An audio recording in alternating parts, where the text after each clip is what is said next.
This is gonna be a conversation about overall life happiness. Not just like in the moment, happiness. Because in the moment of happiness, I mean, we can all kind of get that. A bottle of wine, bag of chips, maybe just me. But I think, finding pleasure or joy or in the moment happiness, we can get there. We'll talk about that a little bit. But I wanna talk about the big picture.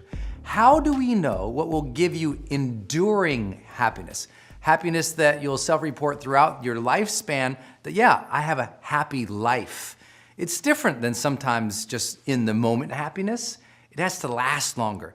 And so what psychologists have done is basically broken it up and said, people who are happy over the long term, they tend to look at their lives in very specific ways. And here's how they tend to do it. They tend to break up their life. They look at their past. They're happy with their past. They're happy with their present, and they're happy with where they're going.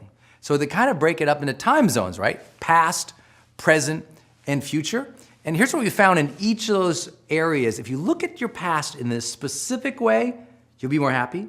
If you look at your present in this specific way, you'll be happier. And if you look at your future in this specific way, you'll be happier over the long term. So let's start with your past, okay?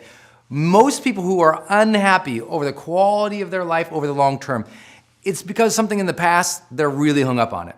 They consistently battle it, blame it, are angry about it, are bitter against it. And those who are happy, they don't have that negative emotional range about their entire past. It's not to say that there might not be some things in the past that you can't be unhappy about, or some things that happened that you were upset about, because you know what? It happened to all of us. But those who make it out and have a joyful life, here's what they tend to do. When they look to the past, the first thing they tend to do is accept it. They're like, the past is the past. It did pass, and here we are today. They don't make everything okay. They don't try to validate it. They don't try to say, well, that was supposed to happen. They just go, I got it. The past happened. I have to accept what happened because I can't change it now. I can change how I perceive it, but things happened. I'm going to accept that the past happened for some type of reason, or if anything, maybe I don't ascribe a higher reason to it, but I'm going to say, in general, I'm good with the past. It happened. Today's a new day. And they accept the reality that that time period, that situation, that person, that thing that they didn't like, it's not here anymore. So they can't keep living there. They have to accept that today is today. All of that is gone. Today, they can choose a different life, as we'll talk about. So they accept the past. But here's the thing, they go beyond just acceptance. And this is really important because I think people forget this all the time. It's not just about like accepting the past, okay, that's fine. No, happy people, they generate memories of fondness on a continual basis. They relive the past, not the negative things, but the positive memories. They think about it. Honey, you remember that one vacation we took? And they talk about it today. Hey, do you remember when you were a kid and that funny thing happened? And they relive the positive. Happy people have a sense of nostalgia about the positive things of the past. And they remember that, and their connection to that is more than towards the negative things. And so here's a question to see if you're happy. With your family, with your friends, those around you, are you often reliving positive memories? They tell positive, nostalgic stories about the past without apology. They're not living there. They're not trying to go back and relive the glory days. They're just honoring and appreciating that those days even happened for them. They have a deep sense of fondness and, yes, gratitude to the beautiful moments and memories and people and experiences they got to have. And so I know that might sound almost too easy to say because, maybe in the past you went through some traumatic stuff. Some very difficult moments happened. But by and large, if you can finally get to a point where today you go, okay, I don't have to be cool with everything that happened, but I accept the past. I'm cool. It's over. I am cool today, and I like these little moments, and I'm going to choose to focus and remember those and bring them up to people. Talk about those things, then I'll feel better about the past And if you feel better about the past, you have a more solid foundation and a much easier time finding happiness today. Today, if you want to feel happy today, there's two things we know without question will get you to higher levels of happiness. Number one, connection. Connection. That is you deciding to connect to the moment. That means being present and connecting to other people. You know, they've done a lot of those end-of-life studies to see what makes people happy. And you see over and over and over again, it's the quality of their relationships. And so if you want to be happy today, put more emotional connection into your relationships. And I say that not philosophically, I mean like have that intention. Like I'm gonna put good energy into this relationship today. I'm gonna put good energy into my kid today. Even if they were a jerk yesterday, I accept it, kind of cute. Today, I'm gonna just put good energy, good vibes into this relationship today, because if I do that, I'll feel better. If you're doing work and you don't even like the work, but at least you'll engage with it, you'll connect to the work, like you'll force yourself to be there, be present, be in it, you'll feel happier. The second thing today that you can do is so easy, is increase your appreciation. Almost in every psychological study ever done, those who had more gratitude reported greater happiness. The way that you get gratitude is you appreciate things. So let's just jump right to that. Start appreciating things better. Appreciate your house today. You know, appreciate that maybe you got a car. Appreciate that you had somebody in the house with you today who loved you, or appreciate the fact that you have opportunities that all around the world people would just beg for, that billions of people don't have the opportunities that you do. I know we're all in a big rush. I'm guilty sometimes too of going through things as fast as I can because I got one thing, I got to go on another thing. But you know what? I found I'm most unhappy in life when that's what I'm doing. I'm just going on one thing to the next thing, to the next thing, to the next thing, and the next thing, and not feeling what I'm doing. Not really connecting it and not appreciating it. Like I'm right now, I shared with you earlier as I'm filming this course, I'm writing a book. And there's days when I'm miserable about the book. And those days I'm miserable about the book are those days that I forget to connect with the material. And worse, I forget to appreciate the fact that I have the blessing to get to work on a book. I forget to appreciate how far I've come as a writer. I forget to appreciate the time that my team has set up to protect my ability to write. I forget to appreciate that God has given me a voice and I get to share that. And so I share with you that the most important thing you can do today, like stop thinking that stuff will give you happiness.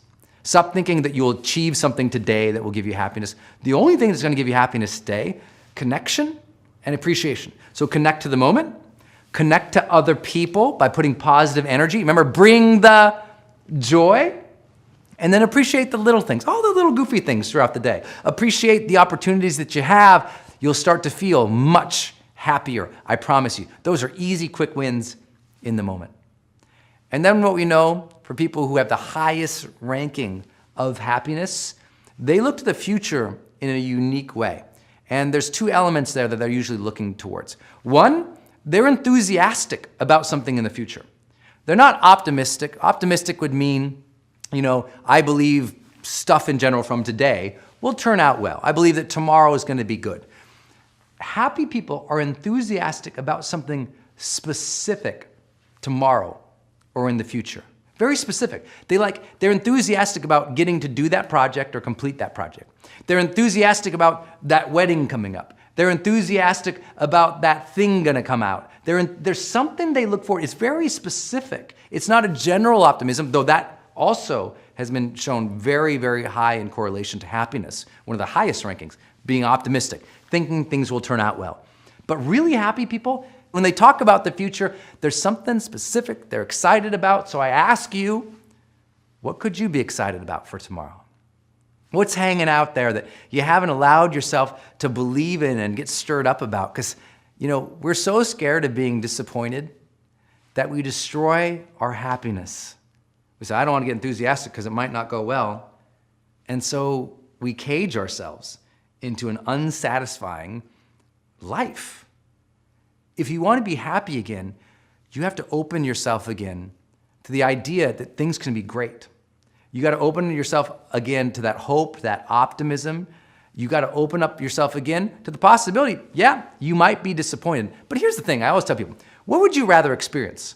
A life in which you don't do anything and you never look forward to anything because you're scared of disappointment, which by the way means you are continually living in disappointment. Or you say, you know what, I look forward to that, I think that could happen, I'm gonna go for it. You do take action, but at least if you do get disappointed, the whole time you were taking action, you were developing competency, knowledge, skill, ability, talent, mastery. So even if you got disappointed, you know what the disappointment came as? It came at the very end as a sudden surprise. I'd rather have disappointment come at the very end as a sudden surprise than every single day of fear and disappointment and living in that terror that I'm gonna be disappointed and doing nothing with myself. Don't know about you, but that's how I feel. So, first, enthusiasm for a situation, something specific. It's so important. And then that next part about looking to the future is they have a sense of positive legacy. They have made up in their mind, and that's all they've done. They've made it up because you and I, we can't read the future. We have no idea. But they've made up in their mind this story about their life having meaning, and specifically a legacy. They see, looking into the future, they can see the legacy of their children. They can see the legacy of their business. They can see the legacy of the love that they created. They can see something. They can see that they're gonna leave some type of mark or some type of relationship or some type of situation where the world is better because they tried, because they showed up. And maybe you don't know what your legacy is, but you know what? You're never gonna suddenly realize, it's not just gonna happen. You have to make it up. So if you're not happy today, start making up stories about what you can be excited about tomorrow and about what mark you might leave, the difference you might leave, even if you don't know exactly what it is. You don't have to have precision about these things, but in general, when you cast your eyes into the future, you go, that's gonna be good. Hey everybody, it's Brendon Burchard. Welcome to a special edition of Growth Day. I'm really excited to talk about this month's topic, which is how do you create remarkable and long-lasting friendships? And I'm talking about the kind of friendships that you love, the friendships that bring you alive, that bring you that connection, that help life feel more even meaningful, that help you progress and feel supported, help you be seen, help you feel a true connection with not just others, but with humanity, because the people around you are awesome. And when the people around you are awesome, you know you feel better about life. But we also went through this crazy last 18 months where so many people were isolated, where we had so much turmoil, so much conflict, so much in just uncertainty and fear in the world, where I really believe friendships really elevated, and you could see whether or not you had great friends throughout this pandemic or you didn't.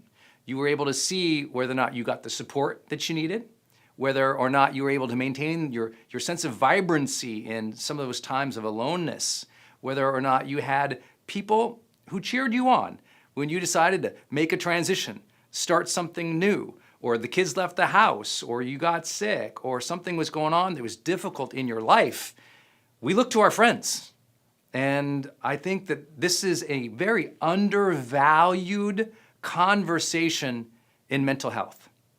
So much about the mental health conversation is appropriately about self-awareness, it's about mindfulness, it's about taking care of our stressors, and a lot of it is that solo work that we all have to do for self-mastery.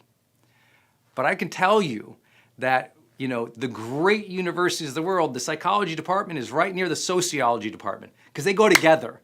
Like, we are social beings. And when you lose that social connection with the world, which usually starts through lack of disciplined habits with your friends, then suddenly life loses its color. And I think this is so important. You're going to hear me talk about friendship today in a way you probably haven't heard before, very much from what we would call a high-performance psychology perspective. And I think you're going to love this. So if you've been struggling with friendships in your lifetime, not either having enough friends or not having the quality of friends that you've always wanted, this is a serious conversation today. I can't imagine a time, at least in my life so far, where friendships were so incredibly important. I get to share some of the things that really have worked, not just in my life and my friendships, but in studying this work deeply over the years, in recognizing how many people are entrepreneurs, high achievers, people who are trying to make great impact in the world. You're here today, and sometimes that journey can feel very lonely, or when you get to the top, it can feel lonely, they say. And I'm like, I kind of believe what my friend Brian Tracy and mentor said to me one time. He said, if it's lonely at the top, you did it wrong. I thought, woo, that's good. That's good, because maybe sometimes we value today progress. We value today getting things done. We value that top mountain of achievement.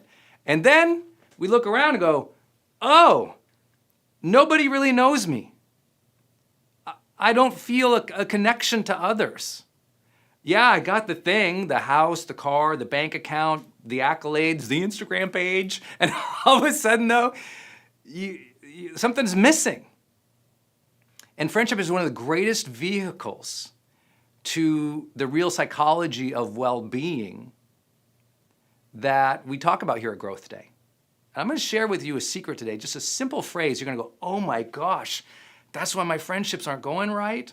So you're going to love this session. I say that triangle, right, of well-being that we talk about Growth Day. Aliveness is one of the things we all want after we had everything else, right? Another thing we want is connection.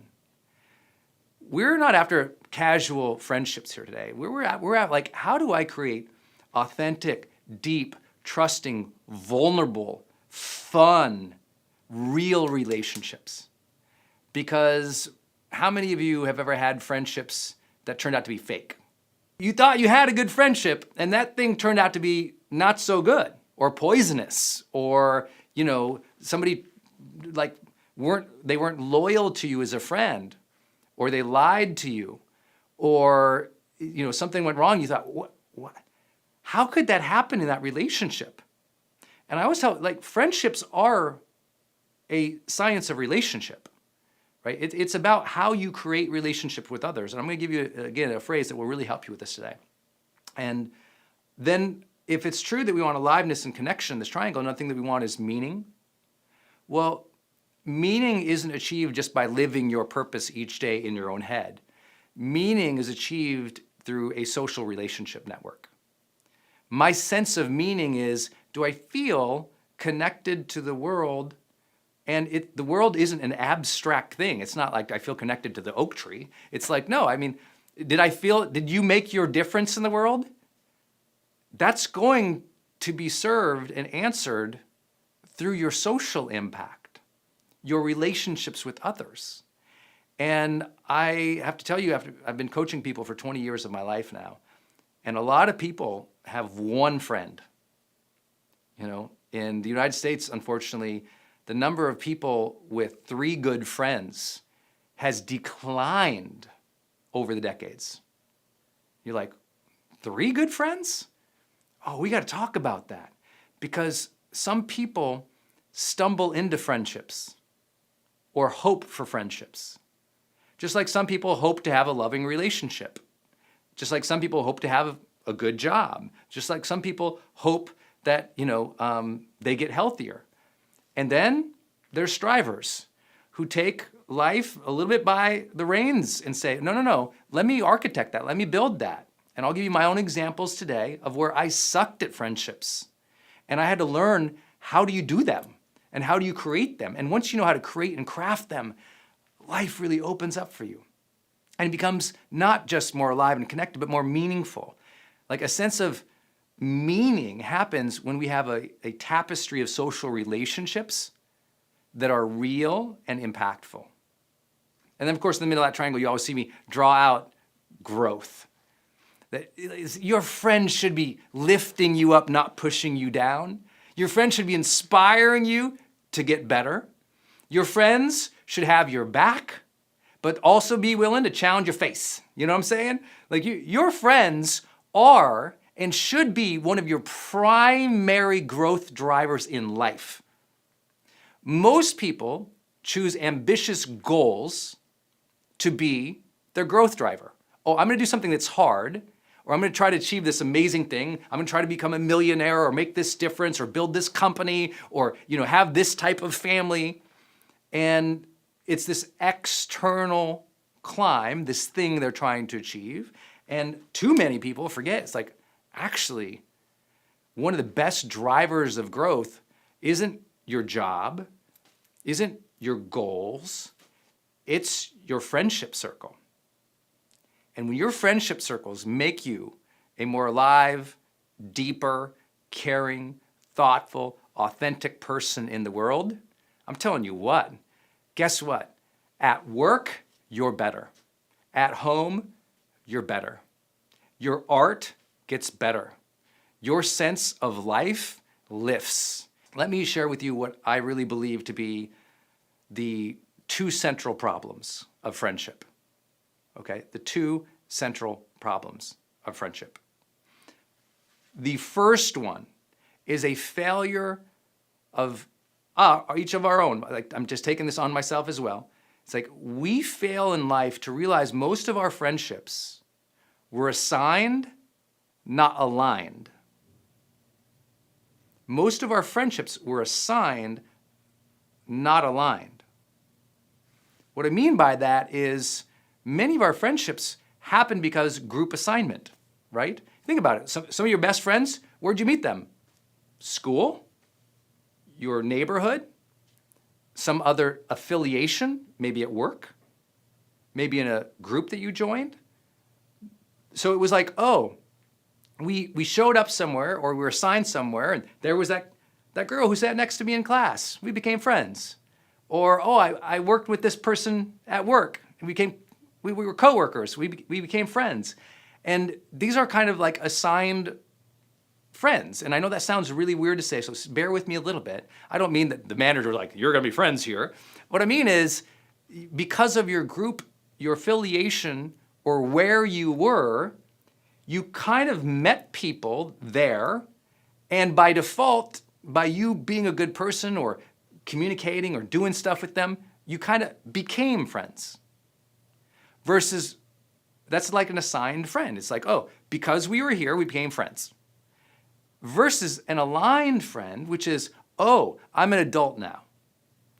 What are the types of friends that I want to create that align with my passion, my dreams, my lifestyle, my values, my beliefs, the things that I want of life, and let me go get them, not let them fall into my lap. Which brings up the second designation. And this is hard to say to people, and if you're in a place where you feel lonely in your life, or you feel like you don't have great friendships, I promise this will be so helpful for you today to even know how your own brain thinks. And many of us, and I was this way probably all the way throughout high school even, I never, and this is the second problem of friendships, I never made the deliberate choice to have remarkable friendships. I kind of ended up with friends. Anyone know what I'm talking about? Who's like ended up with friends? If you kind of just like ended up with like this person, it was kind of, my friend, one of my buddies he goes, I don't want no rando friends.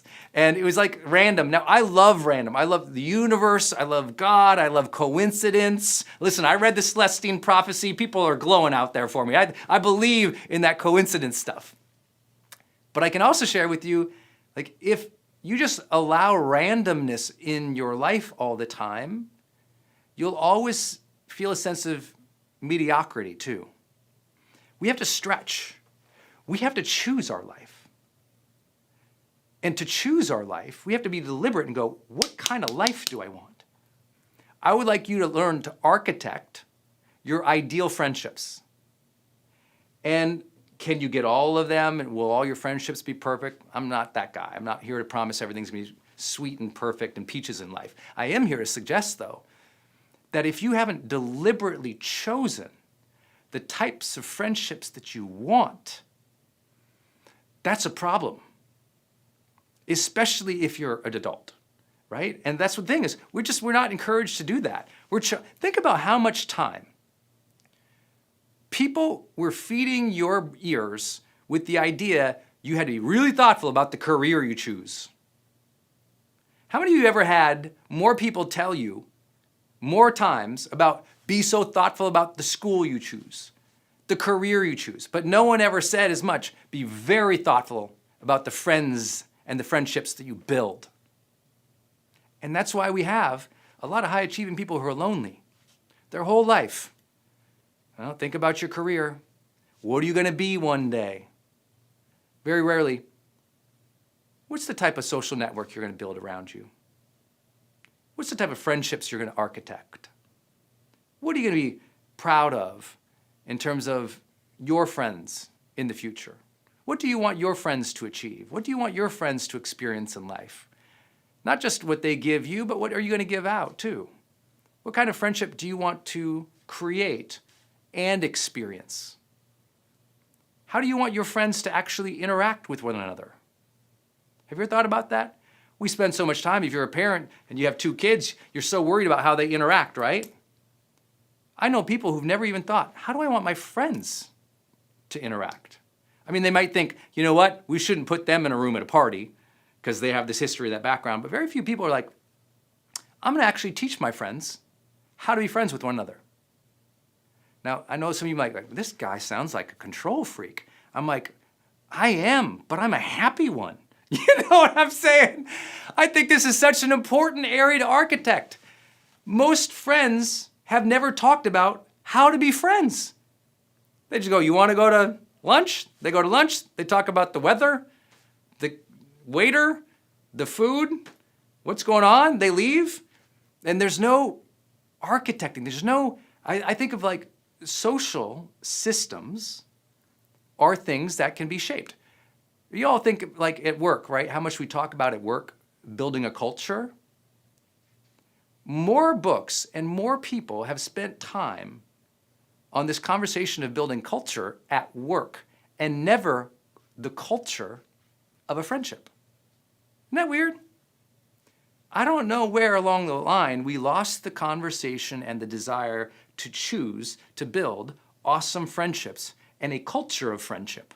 Meaning not just friends. Most people think of, I want a friend, right? When you're in high school, you just want a friend, right? You just like, at least I was like, can I get one? You know, it's like, you worry about having friendships when you grow up. And usually that means you think, and we're all trained this way, especially in Western cultures. We're taught to have a friend, and we think in a very individualistic mode. I and this person are in relationship, and then you have another friend. I and this person are in relationship. And maybe you go out and you try to get them together, and we have a party. But even at the party, it's individual nodes, me, that friend, and this friend. And I don't get trained as I'm getting older to think as a systems social architect. Oh, wow, look at all these nodes, if you will, these friends. If I like each of these people and I have a relationship with each of these people, why don't, in some way, I weave them together and create a tapestry of friendship where I'm actually connecting the dots and creating a culture of friendship? See, we don't think like that, do we? I was a very kind of solitary child. I was kind of in my own little world. I don't know about you all, but I was definitely, I would be like an introverted kind of child. I kind of kept to myself. I like to play with my toys kind of by myself. In elementary school, from what I can remember, I was kind of solo, Brendon. I didn't see social systems, right? I was in a class with kids and a teacher, and I had a relationship with the teacher, and I had a relationship with this person, that person, or not, but I couldn't see the class. I couldn't say, oh, like this group is kind of like this. Instead, it was just like, she likes me or she doesn't. Teachers like that. I didn't see the system. Today, I'd like you to try to see the system a little bit. See the system of the friendships you've built in your life. See the system at play at work.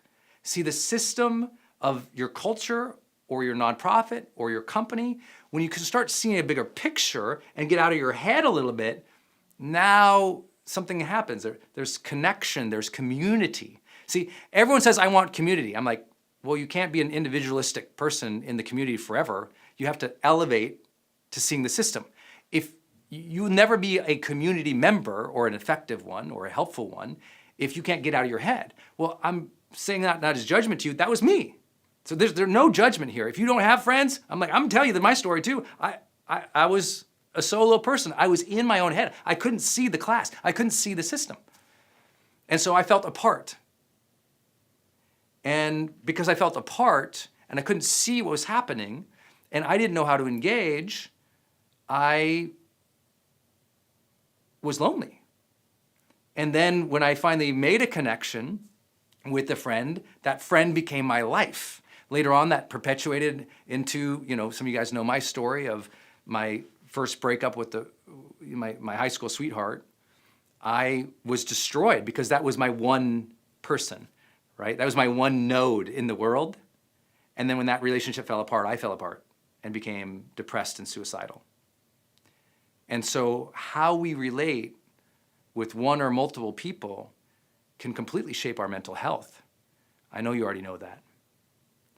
And so I had to learn, wow, one, I don't want to ever be dependent on one friend. I want to build a support system. You ever heard that language before? No one says, go build a supporter. I want you to listen to the language of successful people. When successful people are speaking, they never tell you, go build a supporter. They say, go build what? A support system, a support network. Oh, I got to get out of single node thinking. A node is one individual unit, and I got to get into the system. I got to stop thinking, does Sally at the class next, does she like me? And if she likes me, my whole life is good or bad or ruined. And I got to go, there's a class here. There's an energy, a vibe, a spirit. There's rules and norms. There's a culture here that is happening. How do I want to participate in this? And how do I want this culture to happen too in ways that I can affect?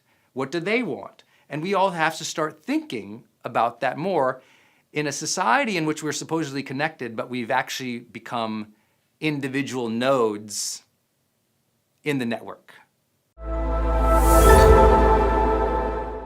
All right.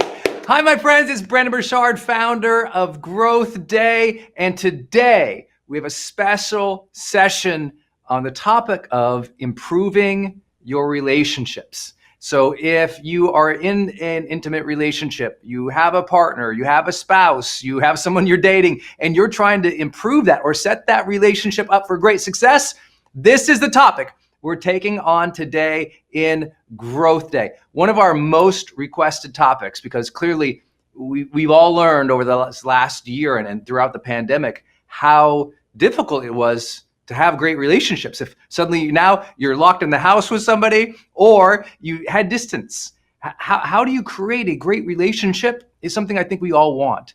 I'm always sharing with you all here in Growth Day that we all want greater aliveness. We all want more connection. We all want more meaningful pursuits, and we all want more growth. And if you're going to grow in any area that brings you more vibrancy and fulfillment and life satisfaction over the long term, it is with your relationships. Now, I've got a lot of fun to do today with you because in talking about relationships, I made sure not only to come back, I'm going to share a couple of different perspectives today.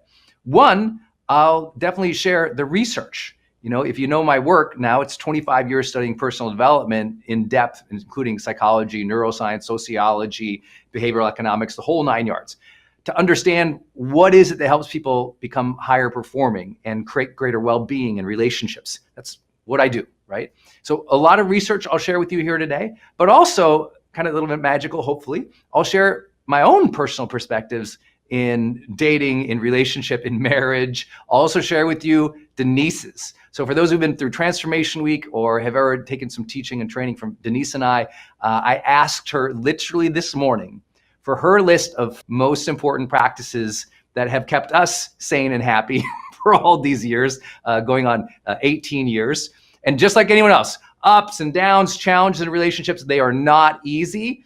And so part of that is because you have a different perspective than your partner or your spouse. I also know with the worldwide community, some of you all aren't in a relationship right now. You just ended one, and you're trying to debrief and learn and think of, okay, what's it gonna be like next time? Or you're dating someone right now and you're trying to see if you want to deepen that relationship, or maybe they're not the person.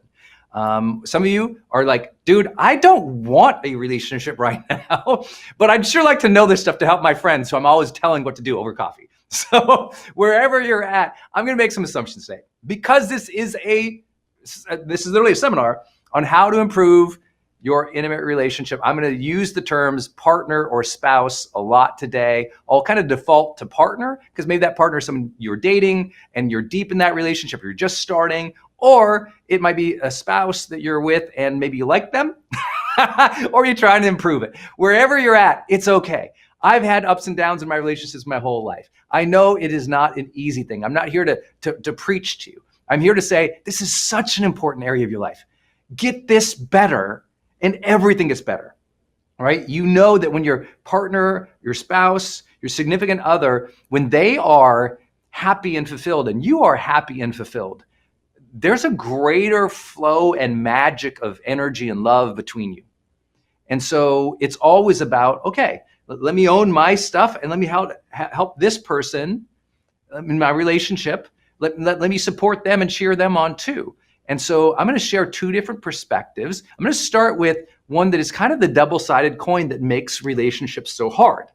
And that is simple rules that you already know, right? And I hope today a lot of what I share is common sense, but we all know it's not always common practice. And that's why so many relationships fall apart. So simple one, first double-sided coin. We all know these two rules, right? One is put the relationship first. Right? We all heard that before. And this is Denise's, I'm going to combine two of hers together right here. One is put the relationship first. But the flip side of that coin is you must grow and be independent and be striving to be your best in and outside of the relationship. Otherwise, if you aren't growing, the relationship becomes stagnant. And so it's interesting. That's that interdependence, independence thing that makes all these relationships so dang hard, right? Is because, yes, you want to pour yourself into your partner and your spouse and support them and cheer them on and make decisions just for the relationship. And we all have the individual spirit that wants to manifest and reach our own full potential. And how do we do those two things in union and alignment? We're going to talk a lot about that today. Our first teaching today is that simple understanding there's two sides of a coin in a relationship. There's relationship first, and there is grow and reach your potential independently as well. That interdependence, independence. You must recognize the push and the pull of that and be attentive to that at all times to have a great relationship. I would argue that almost 90% of conflicts in relationships are actually not about who cleaned, the kitchen. It's not about, the finances or this kid didn't do that in the household. No, what it usually tends to be is a push and a pull between interdependence and independence, and the couple's not understanding that duality and not mitigating for that duality. And so one person's like, relationship first, we should do everything together. We should be on the same page. It should be perfect together. And relationship first also, though, means, hey, when you're making decisions about your life, make it please in the context that we have chosen to live life together. Who's ever had a relationship where the person was completely oblivious to this idea of make the relationship first, right? It was probably miserable for you. It was like, this person doesn't prioritize us. And I believe that one thing has really helped us, me and Denise in our relationship, is honestly, she defaults to that. She is so good and bringing me back to that too, that it's about us. We plan together. We have to have the journey together. don't just go do these things. Think about how does that impact us, our life, our family. And she's really just good at that. And I believe that's what has taught me to be a better man, I hope, in the relationship we've gotten, more and more years into our relationship together. I think that that is really powerful. How do you put your relationship first? You always make decisions within the context of realizing you're in a relationship together. Like, obvious, right? And it doesn't mean you can't have independent decisions. It means those decisions still take place in understanding the effects and the consequences of your actions within the relationship. When we forget there's consequences of our actions within a relationship, the relationship inevitably becomes something separate than us. And when this relationship is separate than us, they feel a separatedness. And the more your partner feels a separateness in the relationship, the more that relationship struggles. This is why you hear people say, make decisions together, plan together, know what you're both working on together. That's the idea of relationship first. It's, oh, right, I have a life partner. That means I do life with my partner. So when I plan things in my life, I think about my partner. And that simple reminder, I know not all of you need, but you've been in relationships where that was not true. And if you have been, you know what I'm talking about in that separateness. You don't feel like you really know the person, or you feel like they don't value your opinion. You feel like they, are living their own life and they don't care about you or the effect on your family. And so it's so important for us to always remember, all right, when I think about relationships, I always think about the coin, I call it, the coin. Interdependence, independence, relationship first. Okay, got it. And the opposite side, which so many people naturally gravitate towards and know, especially if you're in a growth day community like this, which is you must continue improving yourself and fulfilling yourself if that relationship is going to come into a true, deep, meaningful, fulfilling relationship, right? If you're stagnant, don't get mad that the relationship is stagnant. If your partner is stagnant, meaning they're not growing, they're not stretching themselves, they're not trying to learn about their mindset or their effect of energy on other people, or to become more productive towards meaningful pursuits that matter to them, well, then what happens? It's like you're growing and you're extending, but they are not. Who's ever been there? That's super hard. Now, the challenge is you can't, if relationship first is one side of that coin and growing is the other, and you happen to be the person on that coin, you're growing, and you don't sense that they are. Because relationships are first, you also cannot be bitter towards them, hate them, be jaded about it, because there's probably been points in your life where you weren't growing at your potential either. And what is the thing between, like, what is the material, I call it, between the coin? Interdependence and independence. What's the material, right? If you have a penny, you know that the material's copper, right, in between, right? What is the in between? Here's my philosophy. The in between, the stuff of the coin, is called grace. Grace. If two people are going to come together and it's going to work out, there's got to be grace between them. Grace when you're growing and they're not. Grace when they're growing and you're not. Grace when they're struggling and you're doing great. Grace when you fall a little bit away from each other. And without that, it's really hard to keep that coin unified and valuable, if you will. And so I want to begin today with a simple idea.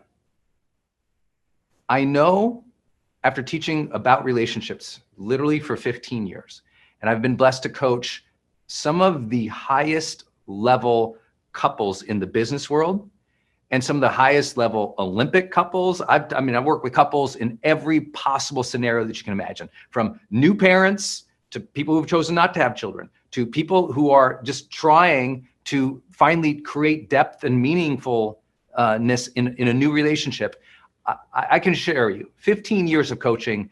You have to imagine every conversation or every other conversation brings up a relationship that somebody is in.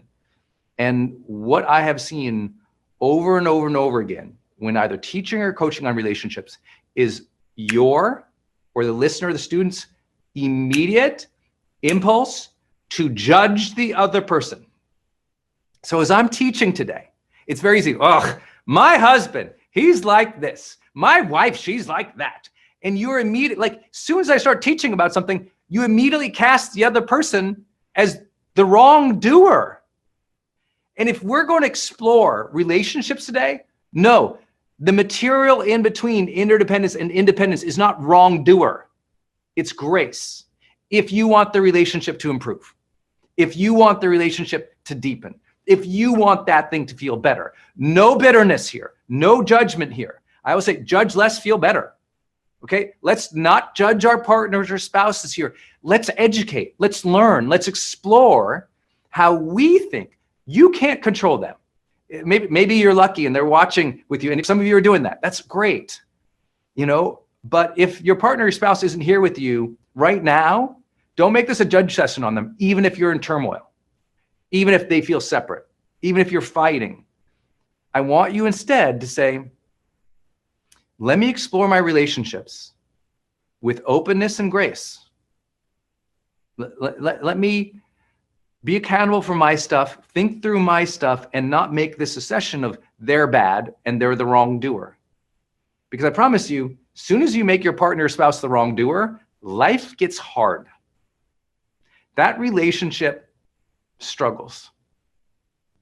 And so I want to start with laying this idea onto you of the coin: interdependence, independence, relationship first, grow so you don't stagnate. And as you have that difficult duality sometimes, in between, what makes a relationship work is grace.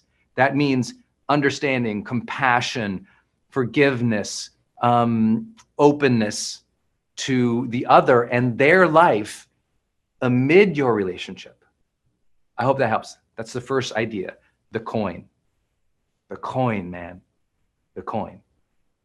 Second big idea, and this is what, you know, I'll come into this perspective of the first thing I would say to someone once they get that, which you always keep front of mind. You in a relationship, you are co-creating the future together. When relationship is difficult, what happens is we are judging the past, or we are feeling upset about the current thing. And what happens is sometimes in relationships, they took the eye off the ball that, oh, we're building a life together.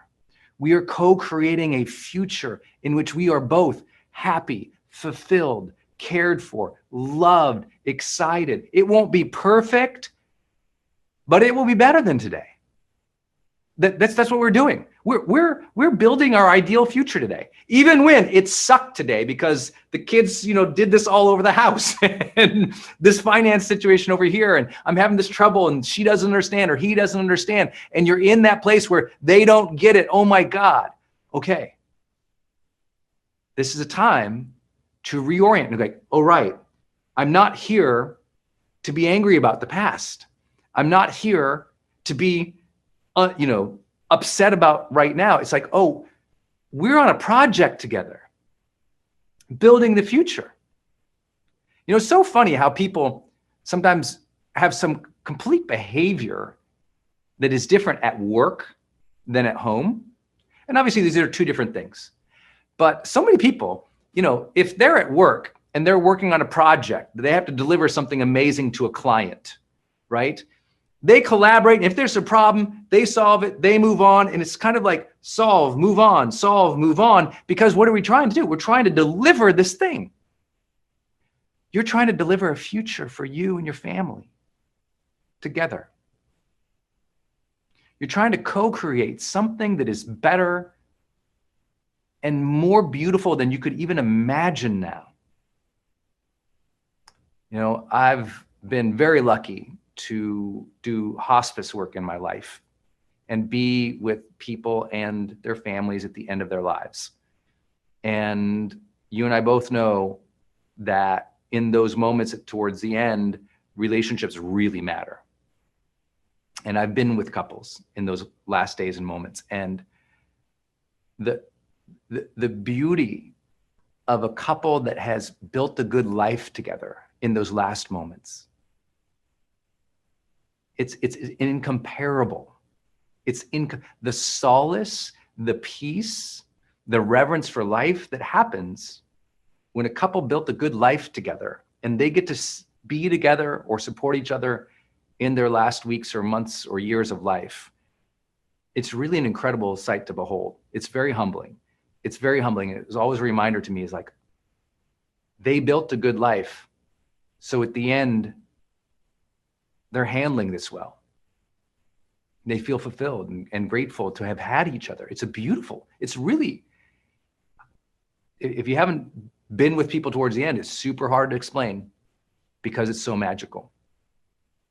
It's also so rare because very few people remember, oh, we're building this life together.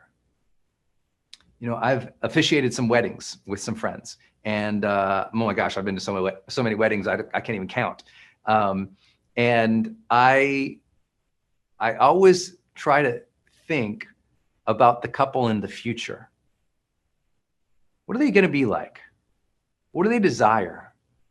What's the win for them on either side of that coin? What does it look like in the future?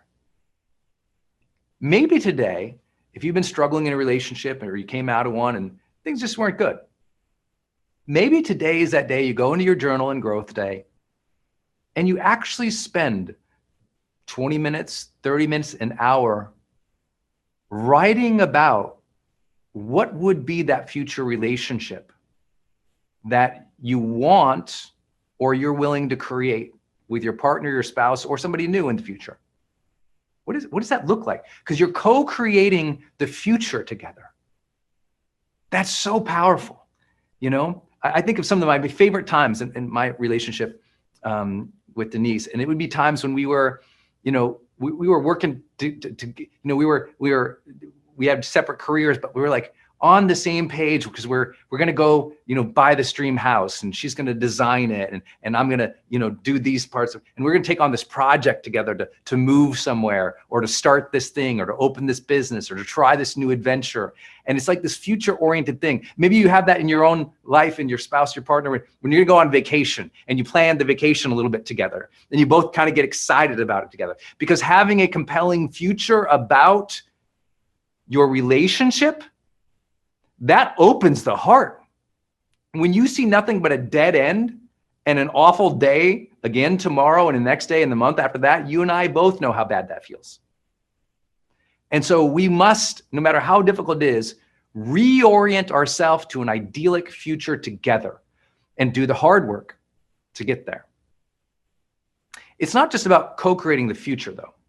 My related point here is we're co-creating the future and we are co-creating energy together. One of my favorite questions in mediation. So mediation usually means, in my world, that there's two partners or two parties and they're fighting and they can't resolve their stuff. So I'm brought in to help them work through stuff, right? And I spent a lot of my college years and grad school years doing this. And so I would see, all these examples of where people were really, they thought they were fighting about content, but the really issue was, it was the process and the energy that they were fighting about. It wasn't about the kids or the finances or that thing she did or he did. It was really about the energy they were feeling then. So I would always love to ask them, literally my first couple questions to a couple is, tell me about the energy you two create together. When you're alone, what's the energy of the house? When you're on a trip, what's the energy between you? When you're out with friends, what's the energy? And inevitably, if the relationship, listen to this so closely, if the relationship is in a tough place, one person is blaming the other for that energy. Not realizing in relationships, energy is co-created. This can be your day for personal growth. This can be that day you committed to and you remember and you go, that was the day I got myself a community. I got better coaches. I committed to making my life the absolute best that I could. This is that day. Make today your growth day. Click the button on this page and sign up right now.